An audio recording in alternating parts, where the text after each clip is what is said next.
it's 7 o'clock. We'll call the meeting to order.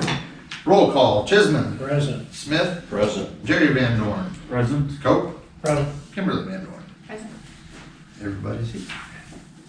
I will take a motion to approve tonight's agenda. I'll make a motion to approve tonight's agenda. Motion by Chisman, I'll second that. second by Kimberly VanDorin. All in favor? Aye. All right, I'll also entertain a motion to approve tonight's consent agenda. I make a motion we approve tonight's consent agenda. Motion by Cope, I'll second it. seconded by Chisman. All in favor? Aye. All right. Mayor's report. As discussed at our last meeting, I reached out to Brian Morgan at the supervisor's office to inquire about the use of their building inspector. He said he'd reach out to Jeff Emery, who is the county building inspector, to see if a deal could be worked out where he could perhaps help us on a case-by-case basis. Just kind of the feeling out process.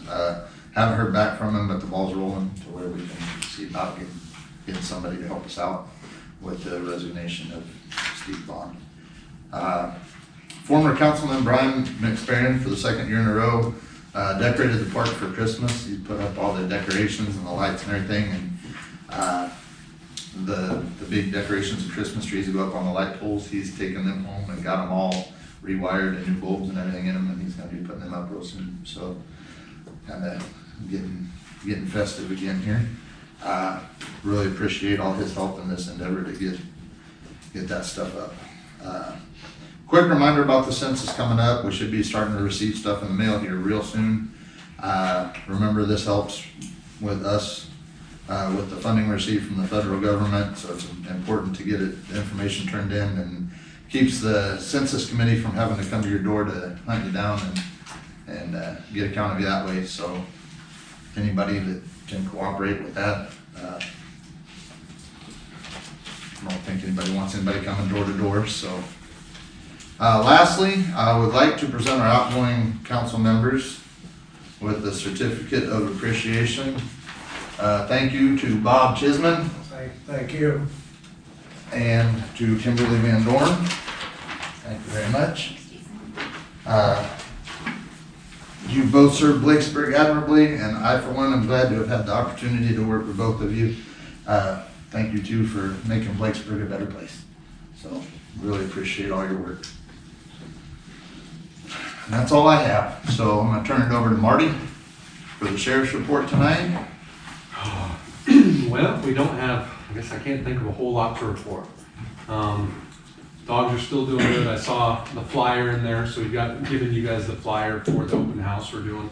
And that's basically for I guess our supporters in it, and for, I guess people like, yourselves who've kind of been along the journey with us. Other news, I guess, we're at max capacity again down in the jail, so we're farming folks out to Davis County's new jail. So other than that, I guess it's just been business as usual. I don't know if anything we can do for you guys, or questions or comments or anything. I, for one, just want to tell you to keep on keeping on. You guys are doing a great job and helping out with anything we ever ask around here. You're very quick to respond, and right now I just really couldn't be happier with the way the sheriff's department's operating. So that's just my opinion. I don't know how you guys. That's you guys are doing great. So I think it's nice to finally be seeing some differences. Yeah. It's been a long time. Yeah, I'd like to say it's nice to use the dogs, bring them to town, Mhm. actually get some paraphernalia and stuff Yeah. confiscated, and use them for what.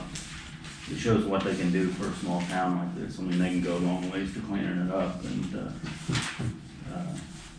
after that one evening when he was here and did some stuff, I told some other people there that I seen people cleaning cars that never cleaned cars out for a long time. So you've got people thinking and knowing that they can be pulled over and have a dog walk around the car. It's kind of That's a cool. good thing. Yeah. I'm glad you guys are seeing it too. So. Yeah. and so any other questions from Marty? Anybody comments? Nope. All right. We will move on. Public comment limit to 2 minutes per person and about the items on the agenda. Okay. No we'll move on. Old business, museum report. So Patty and Dale Rowland are here from the museum. So I'd like to hand the floor over to Pat. All right, here's a copy of the BHPS annual report for 2019. Kind of follow along if you like. Sure. Sure.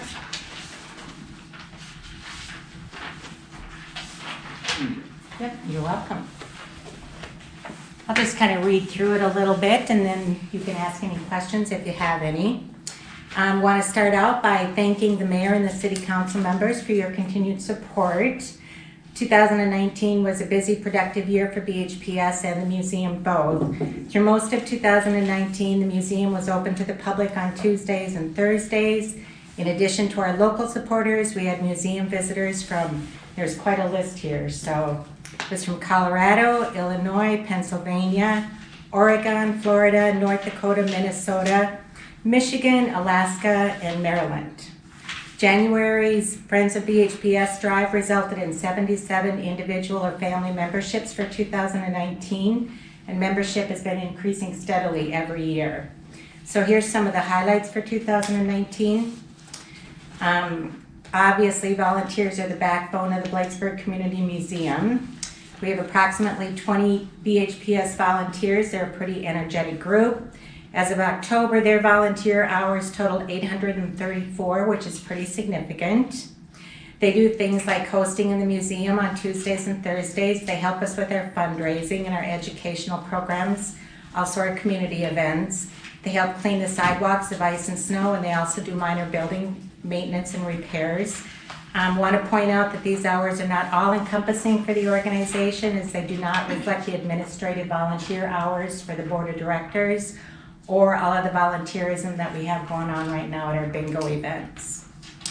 As far as education goes, we sponsored 4 educational programs in 2019. Iowaville and Iowa Fur Trade Village, 6-on-6 girls basketball, the Potters of Southeast Iowa, and the history of spinning and its influence on America. We had a lot of BHS basketball alumni. The state tournament teams traveled from across Iowa and from several other states to Blakesburg to come to the program on 6-on-6 and to reunite with their teammates that night. It was really a fun day. We also acquired a lot of BHS Blakesburg High School related artifacts donated by the program attendees. So we got some pretty cool things to put in the museum as a result of that program. The other 3 programs that we had in Blakesburg attracted people from 22 different Iowa communities, which I think is really fantastic. These included Fremont, Pulaski, Milton, Ottumwa, Drakesville, Albia, Iowa City, Tracy, Eddyville, Selma, Fairfield, Hedrick, Martinsburg, Unionville, Pella, Oskaloosa, New Sharon, Sigourney, Rose Hill, Gibson, Bloomfield, and Blakesburg. And some of them are actually repeat visitors that are now coming to every one of our programs. We even had some out-of-state visitors from Wauconda, Missouri, Wisconsin Rapids, Wisconsin, and Southwest Harbor in Maine. We had some of our programs were covered by KTVO-TV. And in addition to the educational programs that we had, we also put together one living history video on the Boone Family Century Farms from Blakesburg. Let's see, talk a little bit about fundraising. We had our usual fundraisers this year. Our bake sale in April was dedicated to fund the Audrey Chisman Memorial Scholarship. We had a Pizza Ranch tip night, and we had the annual One Man's Trash is Another Man's Treasure rummage sale.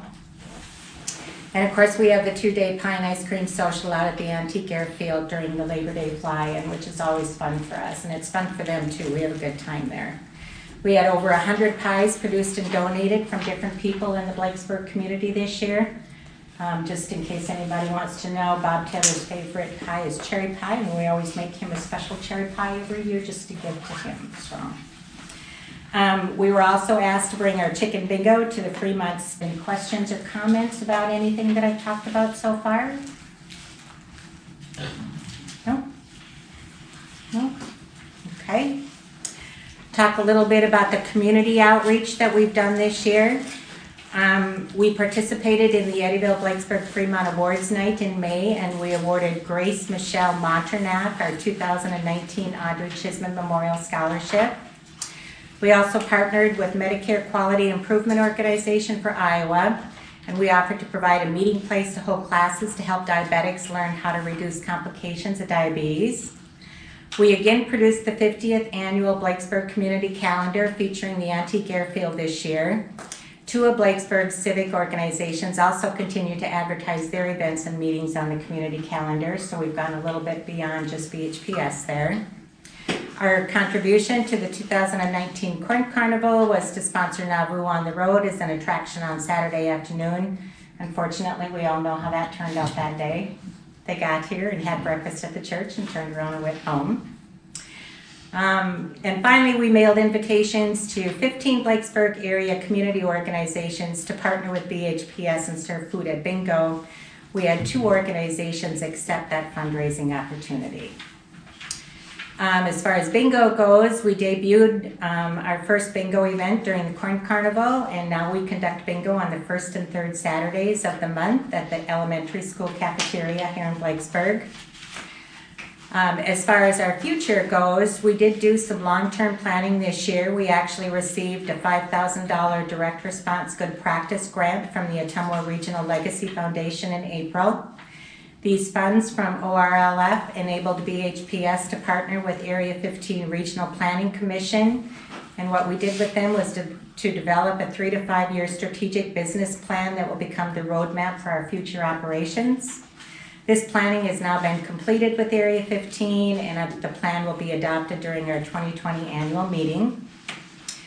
And finally, I guess everybody is aware of the museum improvements that we just currently undertook this year. That was our biggest project in 2019. We did a complete exterior renovation, and we also did some interior repairs at the Blakesburg Community Museum. This project included the removal of all of the existing siding, and in an effort to maintain the building's historical integrity, we replaced it with new 4-inch cedar siding.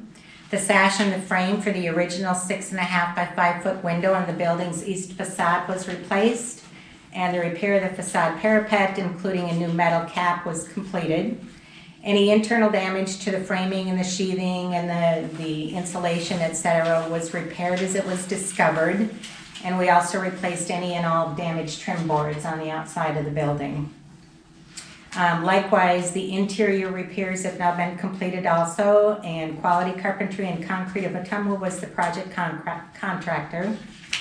Post-construction cleanup of the interior is now on the horizon, and we anticipate being able to open the museum no later than the beginning of January. We have quite a bit of cleaning left to do on the inside. When you start plastering in those old buildings, it can make quite a mess.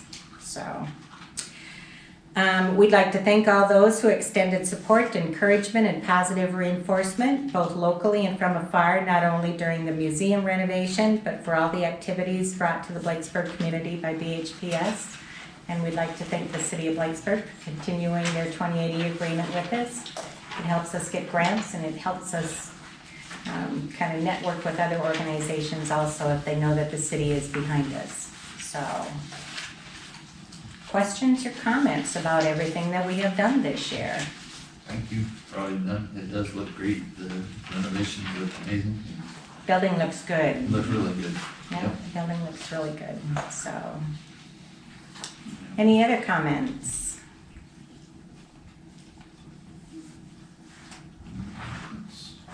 No, I think your outside looks, the way you kept it, looking old and like that's, nice looking. All right, That's really good. thank you. Yeah. Well, thank you very much for coming up and giving us a report. We appreciate it. Absolutely. You betcha. We will I'll leave you, Jennifer, I know you're coming out in the move on to new business. Thanks, see ya. Resolution 19.12.9.1, transfer $9,300 from the loss fund to the general fund. I will take a motion to approve Resolution 19.12.9.1. I'll make a motion. Go ahead. I'll make a motion to approve Resolution 19.12.9.1 to over $9,300 in loss in the general fund. Motion by Jerry VanDorin, I'll second it. seconded by Bob Chisman. Okay, roll call. Chisman, Aye. Smith, Aye. Jerry VanDorin, Aye. Asa Cope, Aye. Kimberly VanDorin. Aye. All right. Passes. Sign that one right here while we got it. Okay, scheduled budget work session. And I'm gonna let Ina kind of let us know the timetable here on what we're looking at. Okay, I gave you a copy of the recommended by the League of Cities sample schedule. We do have an extra component this year that we have to complete for the budget. In the past, we've just had to have one public hearing.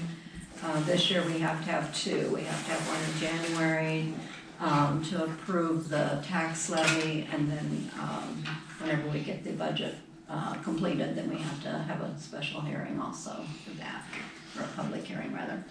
So it puts us on a little bit tighter of a time schedule than what we've had in the past. They did give us until the end of March this year instead of the 15th of March like it has been in the past. I was tentatively looking at maybe around early January, and here it mentions maybe on January 6th, having proposals in. So on their schedule, we don't really have department heads to turn in schedules, but I gave you a copy in your packet of kind of the expenditures and revenues of on the expenditure sheet. I put down the ones that I had already known how much it would be for next year. The ones I have highlighted in gray are just totally estimate on those. I'm kind of guessing on what we've had in the past. And then as you look through it, you'll find there's some areas that I haven't put a dollar amount down yet until you guys kind of get together and talk about what you want to do.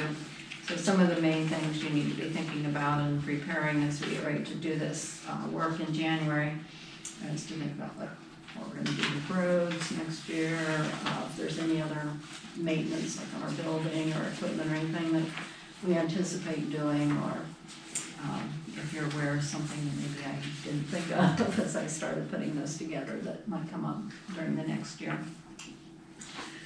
So we can't really do anything on this tonight, other than I just gave it to you for information, and then scheduling that first budget workshop. The budget workshops are open to the public, so anybody can come in and listen while we're doing that. Is there a specific night of the week that works better for people kind of early in January? Do we want to shoot for January 6th, even though we don't have a city department heads or anything like Ina said? We can just, that way we just meet the 6th and the 13th, meet back-to-back weeks on Monday nights. Yeah. That work for, I think it'd be fine. Anything works for me. I don't see a problem with that. I'll be here. okay, I was gonna say, council member elects out there, yep, he's all good, so, yep. Monday the 6th, and if we have a blizzard that day. Yeah, we'll just have to have we'll figure out a makeup date. Do a motion to schedule that. Yep, I'll entertain a motion to set January 6th as the budget work session. I make a motion, we set January 6th as the budget work session. January 6th. Motion by Cope, I'll second it. second by Jerry VanDorin. All in favor? Aye. No opposed, okay. I will entertain a motion to adjourn. I'll make a motion to adjourn. Motion I'll second that. by Chisman, seconded by Kimberly VanDorin. All in favor? Aye.